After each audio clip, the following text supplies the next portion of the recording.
সব বিদ্যালয়ে বন্দে মাতরম সোমবার থেকে গিয়ে বিদ্যালয় শুরু করতে হবে, সেই নোটিশটা জারি করেছে। রাজ্যের সরকারি স্কুলগুলিতে ক্লাস শুরু হবার আগে জাতীয় গান বন্দে মাতরম গাইতে হবে। আগামী সোমবার থেকেই এই নিয়ম কার্যকর হয়ে যাবে। এবার সরাসরি তা ঘোষণা করে দিয়েছেন মুখ্যমন্ত্রী শুভেন্দু অধিকারী। শীঘ্রই এই বিষয়ে সরকারি বিজ্ঞপ্তি জারি করা হবে বলে জানিয়েছেন তিনি। সরকারি স্কুলগুলিতে প্রার্থনা সঙ্গীতের সময় বন্দে মাতরম গাইতে হবে।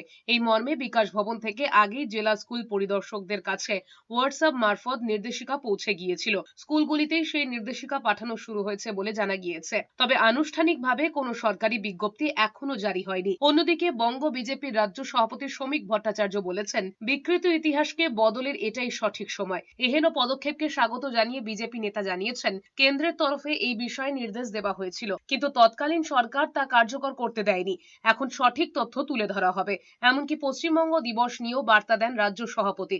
তিনি বলেন, 1947 সালের 20 জুন পশ্চিমবঙ্গের জন্ম, এটাই আসল। যারা এটা বিকৃত করতে চাইছিলেন তাদেরই আজ মানুষ পাঠিয়ে দিয়েছে।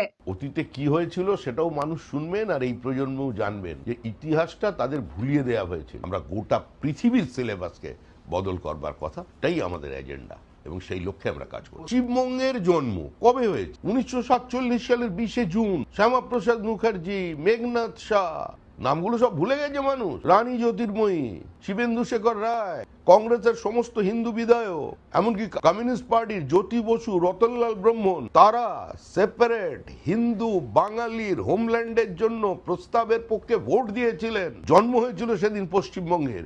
সেটাই পশ্চিমবঙ্গের জন্মদিন। যারা এটাকে বিকৃত করতে চাইছিলেন, যারা এটাকে বয়কট করার কথা বলছিলেন, মানুষ আজকে তাদের বয়কট করে দিয়েছে।